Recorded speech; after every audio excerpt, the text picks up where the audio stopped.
आज बड़ी खबर यह आई कि बीजेपी अध्यक्ष अमित शाह ने पीएम के कहने पर हरियाणा के मुख्यमंत्री मनोहर लाल खट्टर, केंद्रीय मंत्री महेश शर्मा, सांसद साक्षी महाराज, केंद्रीय कृषि राज्य मंत्री संजीव बालियान के अलावा विधायक संगीत सोम को तलब किया। अमित शाह ने इन नेताओं को ऐसे बयानों के प्रति चेतावनी दी जिससे केंद्र की मोदी सरकार के विकास के एजेंडे को पटरी से उतरने का खतरा हो। वैसे यह पहला मौका नहीं जब मोदी ने ऐसे लोगों को नसीहत दी हो। ऐसे में आज का हमारा सबसे बड़ा सवाल है कि अमित शाह के डांट पिलाने के बाद क्या बंद हो जाएंगे भड़काऊ बयान? इतने सख्त पीएम की भी आखिर क्यों नहीं सुनते बीजेपी के कुछ नेता? और क्या नरेंद्र मोदी और अमित शाह संघ पर भी लगाम कस पाएंगे? इन तमाम पहलुओं पर खास मेहमानों के साथ चर्चा होगी, लेकिन पहले आपको एक रिपोर्ट दिखाते हैं। कि मैं शुरुआत करूं उससे पहले अपने मेहमानों से मैं आपकी मुलाकात करवा दूं। मेरे साथ केसी त्यागी जी जुड़ गए हैं, जेडीयू के वरिष्ठ नेता हैं। विवेक बंसल साहब हमारे साथ यहां पर मौजूद हैं, कांग्रेस के वरिष्ठ नेता। गोपाल कृष्ण अग्रवाल जी हैं, बीजेपी के राष्ट्रीय प्रवक्ता हमारे साथ मौजूद हैं। विनोद बंसल साहब हैं, विश्व हिंदू परिषद के प्रवक्ता हैं। और अब्दुल हामिद नोमानी सेक्रेटरी हैं जमीयत उलमा हिंद के, वो भी कुछ ही देर में हमारे साथ जुड़ेंगे। तमाम मेहमानों से हम बातचीत करेंगे, लेकिन पहला सवाल गोपाल कृष्ण अग्रवाल जी आपसे ही है, चूंकि आप भारतीय जनता पार्टी के राष्ट्रीय प्रवक्ता हैं। जरा मुझे यह बताइए, अमित शाह ने जो आज डांट पिलाई है आपके इन तमाम बयान बहादुरों को जो बयानबाजी करते रहते नेता, उसके बाद क्या ये भड़काऊ बयान बंद हो जाएंगे? उम्मीद करें इसकी हम। नहीं, एक तो ये जो मीडिया का स्टोरी है कि उनको डांट पिलाई है, चर्चा पॉलिटिकल पार्टी है, सभी लोगों से चर्चा होती है। चर्चा ऐसे ही लोगों को क्यों तलब किया गया जिन्होंने पिछले दिनों में बयान दिया? डांट पिलाई है आपकी बात है, चर्चा की होगी ये तो बात यहाँ तक तो ठीक है। अच्छा। और यही स्टैंड लेना चाहिए कि कुछ बयान जो पीछे से आए उनसे हो सकता है इस विषय पे चर्चा हुई। लेकिन दूसरी बात जो अमित शाह जी के और पार्टी का स्टैंड है, यह जो मोदी सरकार का स्टैंड है और मोदी जी का खुद भी स्टैंड है, हम लोगों का बिल्कुल स्पष्ट स्टैंड है कि हम इस तरह की राजनीति में बिल्कुल पक्षधर नहीं है। हम विकास की राजनीति कर रहे हैं। यह तो कांग्रेस और जो समाजवादी पार्टी, भारत की विभिन्न पार्टियां हैं, वह ये कम्युनल करती है और कर ही रही है आज से 65 साल से। हमने पहले भी सुना था, नहीं मैं पूरी बात कर दूं, जो अंग्रेजों ने भी एक डिवाइड एंड रूल की पॉलिसी करके हमारे यहाँ 200 साल राज किया, इसी तरह की यह डर की राजनीति। हमने तो कहाँ राज किया? अगर हमने ये डिवाइड एंड रूल किया होता तो ऐसी स्थिति नहीं आती। हम लोग एक पॉजिटिव राजनीति पे जा रहे हैं, विकास की राजनीति पे जा रहे हैं। बार बार हमें खींच के मैं आता हूं, गोपाल कांग्रेस आपके पास इस तरह के विषयों पे ले जाते हैं। हमारा मत बिल्कुल स्पष्ट है कि हम सांप्रदायिकता की राजनीति नहीं करते। विवेक बंसल जी, मैं आपसे सवाल पूछूं उससे पहले जरा केसी त्यागी जी से कमेंट ले लूं। केसी त्यागी जी, जब प्रधानमंत्री मनमोहन सिंह इस देश में हुआ करते थे तब बीजेपी वाले कहते थे कि बड़े कमजोर प्रधानमंत्री हैं, तो ऐसे में कैसे मान लिया जाए कि नरेंद्र मोदी साहब बड़े मजबूत प्रधानमंत्री हैं? ये पहला मौका नहीं है जब उन्होंने नसीहत दी है अपने ही पार्टी के इन बयान बहादुरों को, इसके बावजूद क्यों बयान देते रहते हैं? नसीहत नहीं दी, उन्होंने अपनी बात कही है। हाँ त्यागी जी, लोकसभा में, राज्यसभा में कई बार असहज परिस्थितियां झेलने के बाद, जैसे निरंजन ज्योति वाले मामले में जो उन्होंने हरामजादे वाला बयान दिया था, प्रधानमंत्री ने कहा कि नहीं आज के बाद ये बहस बंद हो जानी चाहिए। फिर घर वापसी का मामला चला, उसके बाद प्रधानमंत्री ने कहा नहीं ये संविधान से देश चलेगा, इस तरह से नहीं चलेगा। एक्चुअली एक सेक्शन ऑफ द बीजेपी और जो अनुसांगिक संगठन है माहौल को कम्युनलाइज होने देता है, गर्म होने देता है, और फिर जब लगता है कि विकास वाला मुद्दा पीछे छूट जाएगा, अब जैसे अमेरिका की सेनेट ने एक प्रस्ताव पास कर दिया कि जो फाइंडिंग उसकी आई है कि ये जो हिंदुस्तान इंटॉलरेंट कंट्री हो गया। अभी अफ्रीका की समिट जयपुर में होने वाली, कई राष्ट्रों के राष्ट्राध्यक्ष आएंगे और बिहार में पहले जो 2 चरणों का चुनाव है उसमें महागठबंधन की बढ़त है, तो फिर ये नए तरीके से लिबरलाइज बात करो, नहीं देश सबका है, नहीं संविधान सबका है। एक्चुअली सबसे बड़ी खतरनाक जो चीज हो रही है वो ये है कि जो भारत का संविधान है, जिसका प्रेम्बल कहता है कि उसके तमाम नागरिकों को सामाजिक, आर्थिक, राजनीतिक न्याय, और मैं अगला पढ़ रहा हूं, विचार, अभिव्यक्ति, विश्वास, धर्म की उपासना की स्वतंत्रता, तो उसी पर खतरा पैदा हो गया जिस तरह के बयान। जी मैं एक बात पूछूं इनसे? हाँ बोलिए पिछले दिनों आए, इन्होंने बड़ी अच्छी बात कही, संविधान की बात करी। संविधान के अनुसार 48 है और 51 ए बड़ा क्लियर कट टर्म्स में कहता है कि भारत के अंदर गौ रक्षा होनी चाहिए। महात्मा गांधी ने भी ये कहा था कि अगर स्वतंत्र भारत में पहला अगर कानून बने तो गौ रक्षा के लिए कानून बनना चाहिए। अरे सुन लो विवेक की बात पूरी सुन लीजिए। है ना, वो ठीक है, milching cow and milching animals सारी बात कही उन्होंने। लेकिन और दूसरी बात इससे भी बड़ी बात ये है, देखिए गांव पे हम आएंगे, बंसल साहब, मैं गांव बात पे बाद में आएंगे, गाय पे आएंगे। नहीं, ये बताइए, प्रधानमंत्री मोदी जब नसीहत दे रहे हैं तब भी आप लोग इस तरह की बातें कहते रहेंगे? नहीं, बात ये आप लोग हालांकि सांघिक संगठन है, नहीं, हमने कुछ गलत नहीं कहा आज तक विश्व हिंदू परिषद ने कभी कोई गलत नहीं कहा। अच्छा। नहीं गलत किया। हम हमेशा सिद्धांतों के लिए लड़ते हैं, देश के लिए लड़ते हैं। अच्छा, संविधान नहीं, मैं बताऊं, देखिए संविधान में वर्णन है, 3-4 बार हमारा सर्वोच्च न्यायालय कह चुका, 5-6 हमारे उच्च न्यायालय कह चुके। अभी हाल ही में अपने हिमाचल प्रदेश उच्च न्यायालय का निर्णय साफ आ गया कि 3 महीने के अंदर कानून बनाओ। पता नहीं क्यों कांग्रेस की दिक्कत आ रही है, विवेक बंसल जी कांग्रेस क्यों के लिए आगे नहीं बढ़ते, मुझे बताइए। विवेक बंसल जी, जरा मुझे ये बताइए, आप लोग चिड़ा चिड़ा के उठाते हैं कि प्रधानमंत्री बोलते नहीं, खामोशी नहीं तोड़े। अब तो बाकायदा अमित शाह ने बैठक बुलाई, तमाम नेताओं को तलब किया, उन्हें समझाया गया। अब तो आप लोग खुश हैं कि इसमें भी आपको कुछ नजर आ रहा है? जी, आप कह रहे हैं कि उन्होंने प्रधानमंत्री बोले ठीक है, उन्होंने कितने दिनों बाद ये अपनी चुप्पी तोड़ी, जब बाहर के देशों में प्रतिक्रिया हुई उसके पश्चात, और उससे भी बाहर के पहले बोल दिया। सुनिए गोपाल जी, आप जब बोल रहे थे तो मैंने मेरी बात को उससे जरा भाजपा के बारे में मत बोलिए। नहीं, आप अपनी बात करिए। नहीं, अपनी बात भी कह रहा हूँ और आपकी बात भी कह रहा हूँ, क्योंकि प्रश्न आपकी पार्टी से संबंधित है। और उससे भी ज्यादा बड़ी बात यह है, उन्होंने कहा कि साहब गरीबी हटाओ, गरीबी से हमें लड़ना है, पर उन्होंने कहीं कोई ये बात नहीं की कि अब इस तरीके की टिप्पणी नहीं होगी। उन्होंने कहीं पे ये नहीं कहा कि जिन लोगों ने इस तरीके के भड़काऊ वक्तव्य दिए उनके खिलाफ कार्रवाई होगी। और उससे भी बढ़कर आज जब आप ये कह रहे हैं कि बयानबाजी वालों को बुलाया गया, तो भी हमारे जो दोनों प्रवक्ता हैं वो कह रहे हैं कि नहीं साहब, चर्चा के लिए बुलाया गया। तो यानी प्रधानमंत्री के भी जो प्रधानमंत्री की टिप्पणी है उसके अनुरूप अगर कोई कार्य किया जाए, इससे सहमत डांट लगाई गई। बीजेपी वाले डांट लगाई, हम ये सुनना चाहते हैं कि इस तरीके के पूछ लीजिए, सुनिए, इस तरीके नहीं, पहले मुझे बोलने दीजिए। अगर इस तरीके से ये कहे कि इस तरीके के बयानबाजी की पुनरावृत्ति नहीं होगी, अगर हम तब हम नहीं, डांट और उसकी हम तो ये कहेंगे कि इस तरीके की बयानबाजी की पुनरावृत्ति ना हो, इस तरीके से सांप्रदायिक आग इस देश और प्रदेश में न लगाई जाए, जिस तरीके से सांप्रदायिक विकास से मुद्दा आपका कहीं ना कहीं हट रहा है। प्रधानमंत्री महोदय कह रहे हैं विकास, आप लोग कह रहे हैं ये मुद्दा, अरे आप लोग ये निर्धारित, आपके मुख्यमंत्री तो नुकसान हो रहा है। हरियाणा के मुख्यमंत्री ये बयानबाजी दे रहे हैं कि जिसको इस देश में रहना है तो वो बीफ खाना बंद करे। नोमानी साहब, एक बार हम वापस प्रधानमंत्री को पाएंगे। एक मिनट, नोमानी साहब हमारे साथ जुड़ गए। पहला सवाल हमारा ये था, एक मिनट, क्या आपको लगता है नोमानी साहब, एक मिनट, अमित शाह ने अब जब ये बैठक बुला ली तमाम नेताओं को, उन्हें बुलाकर ये बात की गई है कि इस तरह के बयान ना दिए जाएं। मैं आपसे यही कह रहा हूं कि पहले भी इस तरह के प्रधानमंत्री कहते रहे हैं, अलग अलग मौकों पर। बिहार में चुनाव की के लिए रैलियां कर रहे थे, उस दौरान भी उन्होंने कही, हालांकि देर से ही सही। आपको लगता है कि अब जाकर कम से कम ये भड़काऊ बयान देने बंद किए जाएंगे? देखिए, अगर ये सब कुछ मतलब जानबूझकर किया जा रहा है, नेपथ्य में कुछ और चल रहा है? देखिए, अगर अब ऐसा हो जाता है तो अच्छा होगा। प्रधानमंत्री का जो है, जब से वो प्रधानमंत्री बने हैं और उस उच्च पद पे आसीन हुए हैं, उनका कोई ऐसा बयान नहीं आया है जिसको आप लेके कह सके कि जो है उसमें कोई सांप्रदायिकता की या फिरका परस्ती की जो है कोई उसमें झलक है। ऐसा कुछ नहीं है। लेकिन यह है कि ये जो कार्रवाई नहीं होती है, इसको लेकर जो एक सवाल है, ये क्या ऐसा तो नहीं कहीं कहीं मेरी कुश्ती हो रही हो या मिली भगत हो। कार्रवाई जब तक नहीं होगी किसी न किसी दर्जे में, तब तक जो है वो सवाल और संदेह वो बना रहेगा। ऐसी त्यागी जी, एक कमेंट लेके मैं आता हूं आपके पास, फिर मैं इसका जवाब दे दूंगा। त्यागी जी, क्या कार्रवाई होनी चाहिए तब यह समझा जाएगा कि वाकई प्रधानमंत्री संजीदा है? अखिलेश जी, मैं जनसंघ के समय से पार्टी को देखता हूं। अटल अडवाणी जी के युग में पार्टी के किसी कार्यकर्ता का ये साहस नहीं होता था कि पार्टी की घोषित नीतियां नेतृत्व के खिलाफ को वक्तव्य दे।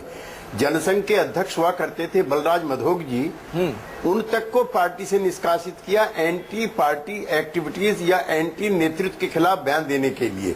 इसलिए मैं नहीं मानता, और मैं ये भी नहीं मानता हूं कि नरेंद्र मोदी जी की पार्टी पे पकड़ कम हुई है।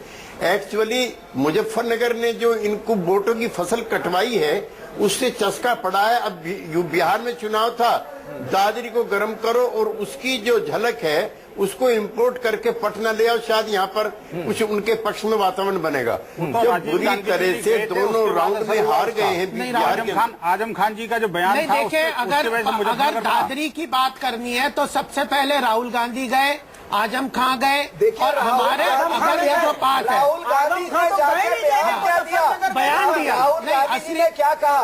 राहुल देखिए, गांधी जी का जो बयान, अगर राहुल गांधी जी ने टिप्पणी कहा से- कि यहाँ शांति स्थापित हो और ये चिंतन का विषय कोई तो उनके केवल टिप्पणी से अगर होता, उनके वक्तव्य में कहीं से कोई सांप्रदायिकता ठीक है, ठीक है, उनके देखिए, फिर हम वक्तव्य ढीले को हो अगर रहे हैं। आप हम महेश बहस शर्मा जिस जी विषय के, पे कर रहे हैं कि संदीप प्रधानमंत्री बालियान की जी नसीहत के, के बाद- संगीत सोमनी एक के मिनट, अगर बयान से तुलना करेंगे तो ये हास्यप्रद उस लगेगा। बात को छोड़िए, किस नेता ने क्या कहा नहीं कहा, हम में सभी नंगे, सबने देखा है किस तरह की बयानबाजी हुई है। तमाम दल के नेता इस तरह से सियासी रोटियां सेकते हैं।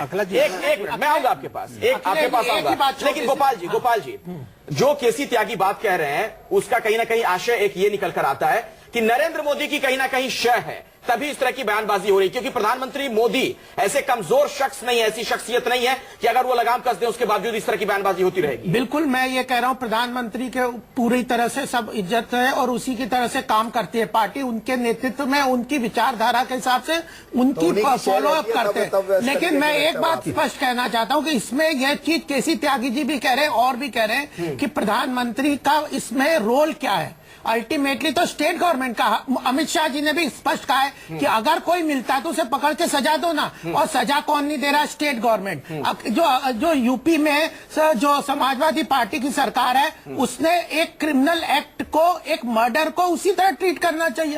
अब आप उसको एक सांप्रदायिकता के नजर से क्यों नजर देखते नहीं हैं। आता है केसी त्यागी जी? ये क्यों नहीं अगर करते? वहां पर समाजवादी अगर पार्टी नहीं, की एक मिनट सरकार में है, केसी त्यागी जी से आप सजा दीजिए ना। सांप्रदाय कर रहे हैं, आप उससे सजा सांप्रदायिकता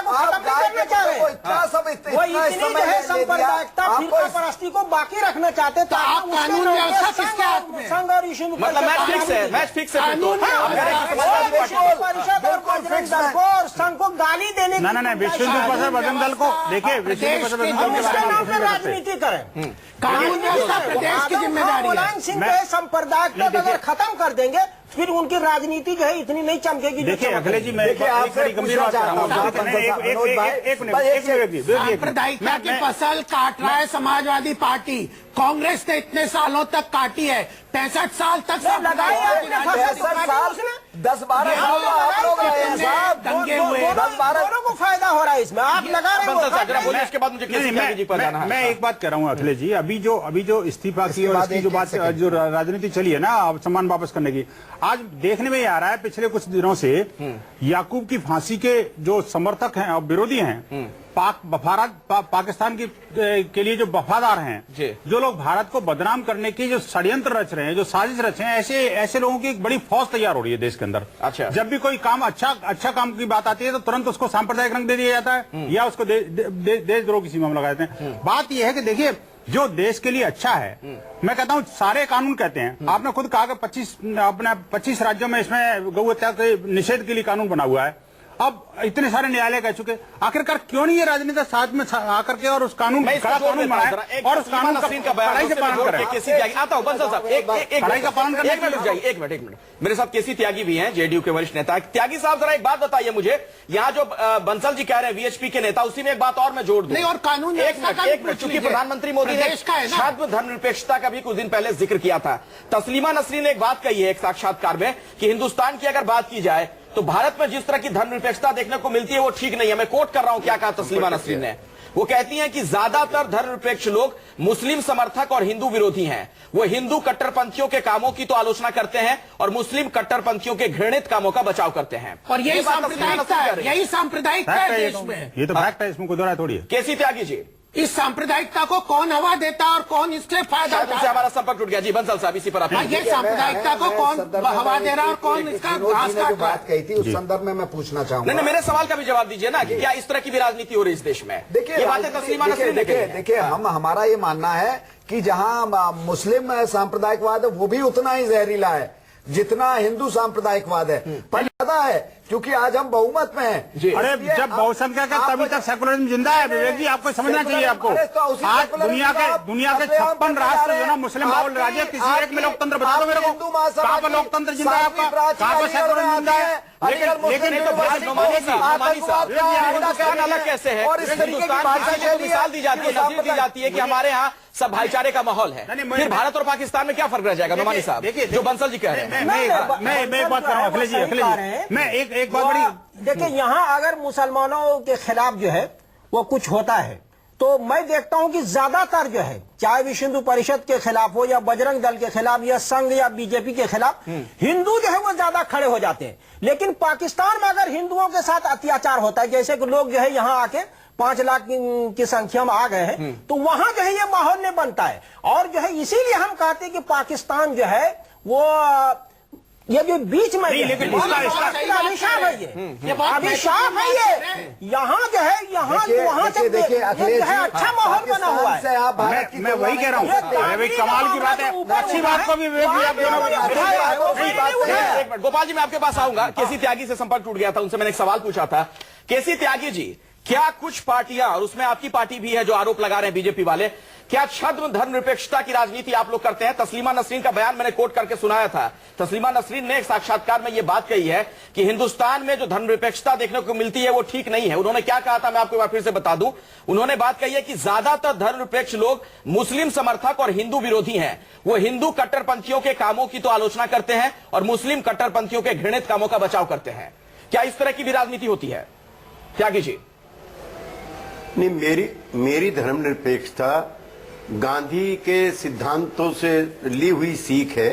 मुझे तस्लीमा का या किसी और का मुझे तगमा नहीं चाहिए इस बात के लिए कि हम धर्मनिरपेक्ष हैं। हमारा जो पुरखा है और हमारा जो आदर्श है वो महात्मा गांधी है, और उसने आजादी की लड़ाई की बात कभी नहीं मानोगे आप, ईसाई सबको लेकर लड़ी। महात्मा गांधी ने गीता की बात की थी, आप गीता की बात करेंगे तो आप कहोगे कि सांप्रदायिक है। महात्मा गांधी ने कहा था कि गौहत्या रुकनी चाहिए, देववंश रुकनी चाहिए। 65 साल हो गए, देश का दुर्भाग्य का गौहत्या को नहीं रोक पाए, और आज इस तरह की घटनाएं घट रही हैं। आपको आगे बढ़ना चाहिए। मेरी बात सुनिए एक मिनट बंसल साहब। त्यागी जी चूंकि बाहर हैं, वो भी बयान पे, जरा उनको अपनी बात कंप्लीट कर लेने दीजिए, फिर मैं आपके पास आऊंगा। हाँ त्यागी साहब, बात खत्म। अखिलेश जी, मेरा निवेदन है, जो दूसरे साथी हैं वो अपनी बात कहें, उनको कोई डिस्टर्ब ना करे, और अगर हम बोलते हैं तो वो अपने टर्म पे आके बोले। दूसरा ये है, एंकर के नाते आपकी जिम्मेदारी है कि बहस को व्यवस्थित करें, वरना सब बोलते रहेंगे तो कोई अपने मतलब की बात तो कहेगा नहीं। मैं जब भी बोलता हूँ 3 आदमी बोलने लगते हैं। त्यागी जी, बहुत अदब के साथ कह रहा हूं, राजनेताओं की भी जिम्मेदारी है कि देश को व्यवस्थित करें। चलिए अपनी बात रखिए सर। नहीं, किस राजनेता की तरफ आपका संकेत है, जरा आप भी बता दीजिए। ना हर राजनेता सर, जिस मैं तो बहस के लिए कह रहा हूं। तो दादरी में जो कुछ हुआ सर, दादरी की आग बिहार तक कैसे पहुंच गई, लालू यादव भी बीप पर बयान देने लगे, रघुवंश प्रसाद सिंह भी बयान देने लगे, तो राजनेता जितने हैं कहीं ना कहीं दादरी पर सियासी रोटी तो सेकते नजर आए हैं। नहीं, लेकिन मैं बोलने दीजिए, त्यागी जी को अपनी बात पूरी करने दीजिए। एक मिनट, हाँ बोलिए सर। दादरी में जो घटना हुई, वहां के सांसद मंत्री का बयान, बाल्यान जी का बयान, सोम जी जो मुजफ्फरनगर दंगों में दोषी हैं उनके वक्तव्य, उसको लेकर के माहौल फिर गरमाया। और फिर जो बीफ को लेकर के हम तो और लालू प्रसाद आजम खान जो चले कहना गए चाहते हैं। एक मिनट। संसद में अगर कोई, हमें ऑन रिकॉर्ड कहना चाहता हूं, संसद में अगर बीफ पर प्रतिबंध लगने संबंधी सरकार कोई नियम लाती है, कोई अध्यादेश लाती है, तो हम उसका समर्थन करेंगे। लेकिन गोवा में जो बीजेपी की सरकार है, वहां पर बीफ पर प्रतिबंध क्यों नहीं, मैं पूछना चाहता हूँ। चलिए मैं इसका जवाब दूंगा। नागरिक संहिता भी लागू है, अगर उसको पूरे देश में क्यों नहीं लागू कर रहे? के लिए रुकना पड़ेगा। और सवाल यह भी है, चूंकि आरएसएस के मुखपत्र पांचजन्य में जो कुछ छपा गौहत्या को लेकर, वो बहुत ही आपत्तिजनक है, उसको लेकर भी बवाल हुआ है। सवाल यह भी है, क्या नरेंद्र मोदी और अमित शाह संघ पर भी लगाम लगा पाएंगे? इस पर हम बहस करेंगे एक ब्रेक के बाद। देखते रहिए न्यूज़ 24।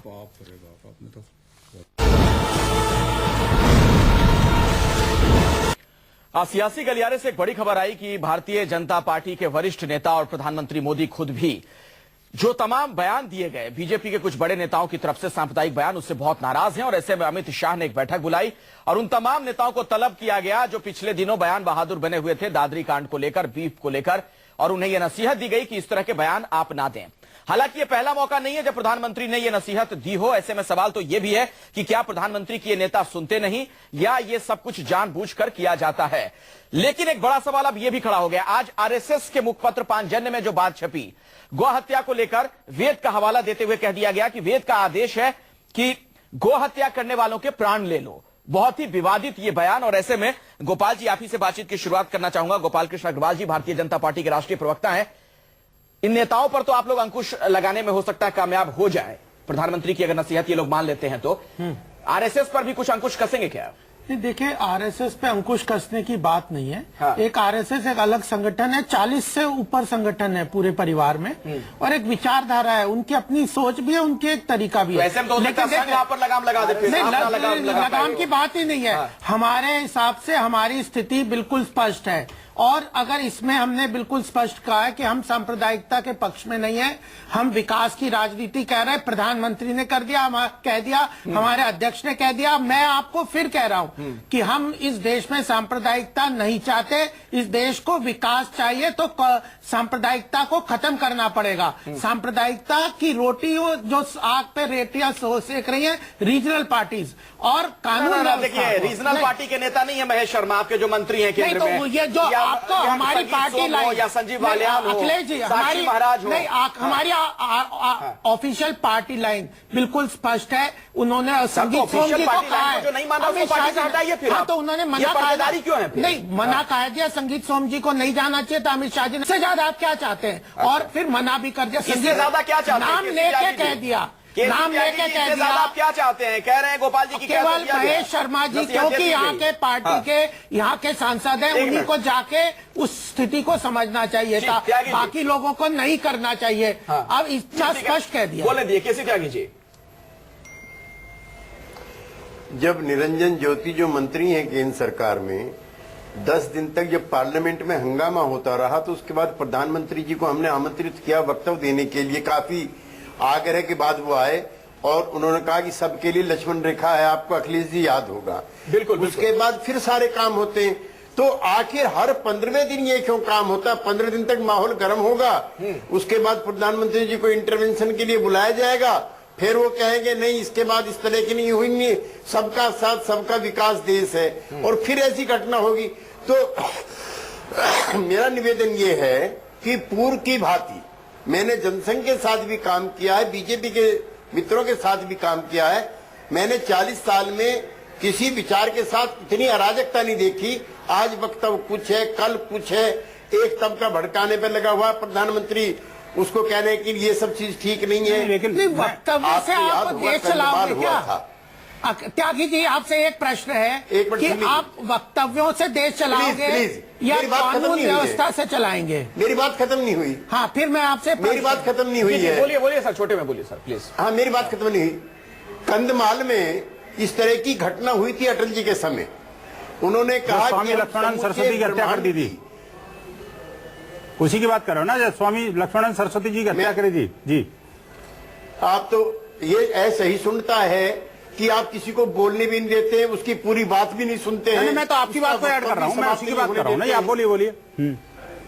नहीं, आप क्यों ऐड कर रहे हैं? मैं तो आपको इनवाइट नहीं कर रहा ऐड करने के लिए। Why are you interview? नहीं, मैं तो वो जो कंधमाल की घटना घटी थी आपकी, ये जो मुस्लिम तुष्टीकरण की नीति जो है ना जी, उसी के कारण हुई है। ये जो अभी सेलेक्टिव सेकुलरिज्म जो बढ़ा है, उसी के कारण हुआ है त्यागी जी। नहीं तो उड़ीसा में मैं बात कर रहा हूँ उसमें, वहाँ उड़ीसा में मुसलमान जला दिया तो उसका मुसलमान मैं बात कर रहा हूँ। मैंने नहीं, वो तो वो क्रिश्चियनिटी वाला मामला था। मैं कर रहा हूँ जो बड़े पैमाने पर धर्मांतरण हो रहा था, मैं उसकी बात कर रहा हूँ। चलिए, जो से हम बात में आएंगे। देखिए, हम किस तरह बहस कर रहे थे, कहीं और चले गए। एक मिनट, हम बस जिस विषय पे बहस कर रहे हैं उसी पर वापस लौटते। आता हूँ मैं। एक प्रश्न मेरा था, छोटे में पूछिए। बिल्कुल छोटा सा त्यागी जी, प्रश्न है कि क्या वक्तव्यों पे देश चलेगा या जमीन पे कानून व्यवस्था से चलेगा? कैसी त्यागी जी? और कानून व्यवस्था किसकी जिम्मेदारी है? ठीक है, कानून व्यवस्था राज्य की जिम्मेदारी है, और जो वहां का एटमॉस्फेयर है वो विषाक्त ना बने, ये भारतीय जनता पार्टी और उसके अनुसांगिक संगठनों की जिम्मेदारी है कि माहौल को ना गरमाए। तो प्रधानमंत्री की बात को आप मानेंगे, लेकिन विवेक अमित शाह जी की बात नहीं मानेंगे। प्रधानमंत्री स्पष्ट कर रहे हैं, अमित शाह संगीत सोम की बात मानेंगे। मैं दर्शकों के सामने एक आंकड़ा रख देता हूं, मेरे पास वो रिसर्च है। 8 अक्टूबर 2015 को प्रधानमंत्री ने दादरी वाले मसले में सलाह दी थी कि इस तरह की बयानबाजी नहीं होनी चाहिए। 14 अक्टूबर 2015 को भी उन्होंने सलाह दी। 13 फरवरी 2015 को भी जो ईसाई स्कूल पर हमला हुआ था उस मामले में प्रधानमंत्री ने जानकारी मांगी थी। चर्चों पर जो हमला हुआ था तभी प्रधानमंत्री ने चुप्पी तोड़ी थी 17 फरवरी 2015 को। बार बार प्रधानमंत्री कहते हैं, फिर भी इस तरह की घटनाएं होती रहती हैं। तो क्योंकि राज्य सरकारें नहीं कर रही काम, सरकार राज्य सरकारों की जिम्मेदारी है। इसका जवाब दे दिया कि प्रधानमंत्री जी ने इतने सब वक्तव्य दिए। पहले तो मैं ये पूछना चाहूंगा, एक तो ये है बंसल जी, मैं यही तो कह रहा हूँ कि वक्तव्यों से नहीं चलेगा, वक्तव्यों से भी चलेगा, वक्तव्यों से भी। अगर राज्य सरकार, जब तक हम ये नहीं मानेंगे, अगर आप भड़काऊ वक्तव्य देंगे तो उससे देश हमारे को विषाक्त होगा, देश में स्पष्ट होगा, वक्तव्यों से देश नहीं चलेगा। गोपाल जी, एक मिनट सुनिए मेरी बात सुनिए। गोपाल जी कह रहे हैं वक्तव्यों से देश नहीं चलेगा। एक मिनट सुनिए तो सही। गोपाल जी कह रहे हैं वक्तव्यों से देश नहीं चलेगा, तो उनके प्रधानमंत्री मनमोहन सिंह जी को मोहन फिर क्यों कहते थे? उनसे क्यों वक्तव्य मानते थे फिर आप? आर्थिक विषय, कौन से विषय पे वक्तव्यों से नहीं चलेगा? कानून व्यवस्था प्रदेश की जिम्मेदारी है, आर्थिक व्यवस्था केंद्र सरकार की है, केंद्र सरकार की जिम्मेदारी देश की आर्थिक विकास की है। ये बताइए अखिलेश जी, मैं ये भी पूछना चाहूंगा, आपने वक्तव्यों की बात हुई, क्या ऐसे गंभीर, ऐसे संवेदनशील मुद्दों पे हमें प्रधानमंत्री महोदय से ये अपेक्षा नहीं करनी चाहिए कि अविलंब, चूंकि वो ट्विटर हैंडल करते हैं, सब कुछ उनका वो बोल तो चुके हैं। नहीं, बड़े विलंब के साथ बोले साहब। जब तक आग लग गई थी, आग भड़क गई थी। विनोद बंसल जी, मुझे समझ में नहीं आता अखिलेश जी, हम कहां से कहां पहुंच गए। मतलब सिर्फ वक्तव्य से अकेला काम चल जाए तो सर कहां से कहां लेके चले जाते हैं? मैं ये बात बड़ी गंभीर बात है। देखो, जब कश्मीरी पंडितों का पलायन होता है तो सब लोग शांत रहते हैं, बिल्कुल नहीं। हमारी सरकार ने जब तिरंगा अरे सुनो यार, ऊपर दिया था। अरे कश्मीरी पंडितों को क्या निर्वासित किसने किया? कश्मीर घाटी से निर्वासित कब हुए, क्यों हुए? अरे मेरे पास सुनो 10 कारण हो सकते हैं।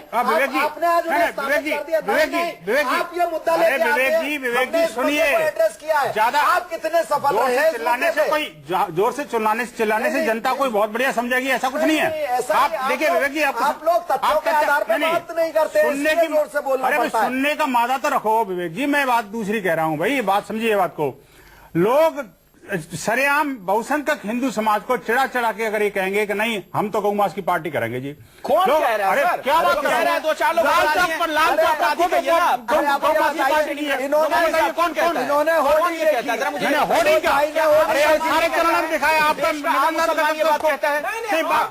मुसलमान लेकर आ रहा है। अरे क्या बात कर रहे हो आप? अभी ये सरेआम सारे विजुअल्स और सारे टीवी चैनल दिखाए, लाइव चैनल दिखाया। एक आध आदमी करता है वो गलत करता है, मुस्लिम समाज उन लोगों के साथ नहीं है। अरे भैया तो आपके थोड़ी काम चल जाएगा, उसका पालन करो। नहीं नोमानी साहब, मैं कह रहा हूँ ने कहा था, अरे मैं कहता हूँ सुनो, एक चीज नहीं सुनिए बात को। आप लोग गौ हत्या हमारे लिए भी उतनी आस्था की है जैसे किसी आपके लिए है। मैं एक सवाल कर लूं, आज हम लोग गाय के नाम पे राजनीति धर्मनिरपेक्षता की बात कर रहे हैं। ये धर्मनिरपेक्ष देश है जहां आप अपने धर्म में, संविधान में संशोधन कर देने से सेकुलर वर्ड ऐड कर दो तो धर्मनिरपेक्ष नहीं होगा। अपने धर्म में जिन जानवरों का प्रतिबंध है, क्या असली तंत्र था वो तो आपने उसी दिन खत्म कर दिया जब संविधान का सेकुलर शब्द लगा दिया। मुझे एक बात बताइए, क्या जानबूझकर एक इस तरह की राजनीति भी की जा रही है कि मुसलमानों को कटघरे में खड़ा कर दिया जा रहा है गौ हत्या के बहाने? एक आम मुस्लिम की क्या सोच है? ये आम मुसलमान ये सोच रहे हैं कि राजनीति हो। आज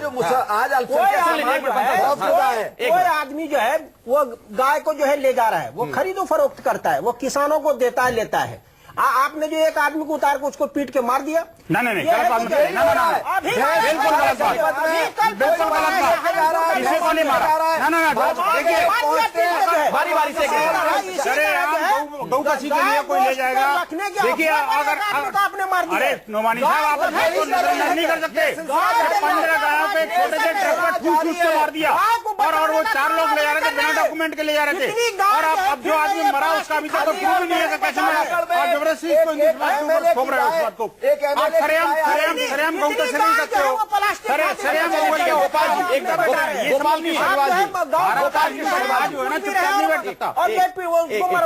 एक मिनट। गोपाल कृष्ण अग्रवाल जी, जो 5 जन्म में लेख छपा जिसमें इस बात का जिक्र किया गया वेद के हवाले से कि गौ हत्या करने वालों को प्राण ले लो, मेरा सवाल आपसे यह है, यह देश संविधान से चलेगा या वेद पुराण कुरान या बाइबल से? ये देश संविधान से चलेगा, इसीलिए हमारे ये गलत है अगर नहीं, पार्टी एक जाने मिनट की क्षमता अभी है मेरी तो? बात पूरी करने दीजिए। इसीलिए हम यूनिफॉर्म सिविल कोड के हमारे मैनिफेस्टो में भी लिखा है। आप बताइए कि अब व्यक्तिगत धर्म के आधार पे ये चीजें होनी चाहिए क्या? तो उस चीज में आप क्यों नहीं जाते? भारतीय जनता पार्टी की स्पष्ट मत है, इन जितने मुद्दे हैं ना, भारतीय जनता पार्टी में ही स्पष्ट मत है, बाकी सब तो खेल कूद और ये क्या उल्टा स्पष्ट सीधा मत है? फैसला। क्या स्पष्ट मत क्या है? जरा बताइए। देखिए, हम यूनिफॉर्म खाता क्यों नहीं बनाया? अगर गौ हत्या इस देश में गौ हत्या एक मिनट मैं सारे विवादित मुद्दे पे त्यागी जी, आपसे यही सवाल है मेरा। नोमानी साहब, विवादित मुद्दे पे एक मिनट, स्पष्ट बोल रहा हूँ। ठीक है। गौ हत्या बंदी हमारे में हम करते हैं और बहुत बना हुआ है। प्रदेशों में है, लेकिन गौ हत्या पे राजनीति जो कर रहे हैं। सर, पालन कराना पुलिस का काम है, DSP का काम है। पालन कराना विश्व हिंदू परिषद का काम नहीं है, हाँ, पुलिस बिल्कुल का काम है।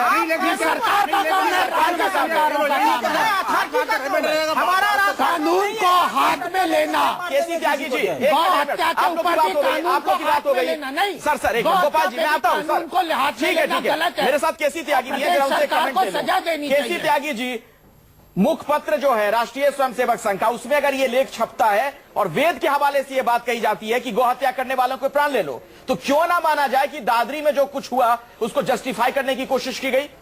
देखिए इस बारे में एक मिनट, केसी त्यागी जी बोलने दीजिए, फिर आप। के बीच में फिर कोई बोल उठेगा अखिलेश जी, मैं आपसे नम्र निवेदन करता हूं कि बहस को व्यवस्थित कीजिए। आप कहते हो नेता जो है देश को व्यवस्थित करें, मेरा आपसे नम्र निवेदन है कि नंबर वाइज सबको बोलने दीजिए। बोलिए सर, आप बोलिए। दादरी की जो घटना है उस पर पहले दिन महेश शर्मा जी का जो वक्तव्य आया था वो निंदनीय है। ये बाकायदा प्री प्लान्ड है, कैसे मंदिर से घोषणा हुई, कैसे कई, अच्छा अब वो बीफ नहीं था ये तय हो गया, वो लैम्प था। आप कानून अभी डिसीजन हुआ नहीं, आप सब उस पर आप बोलने देंगे कि नहीं? एक मिनट, उनकी बात पूरी होने दीजिए गोपाल जी, फिर अपनी बात ठीक रखिएगा। है। उनको आप बोल लेने दीजिए, फिर अपनी बात रखिएगा।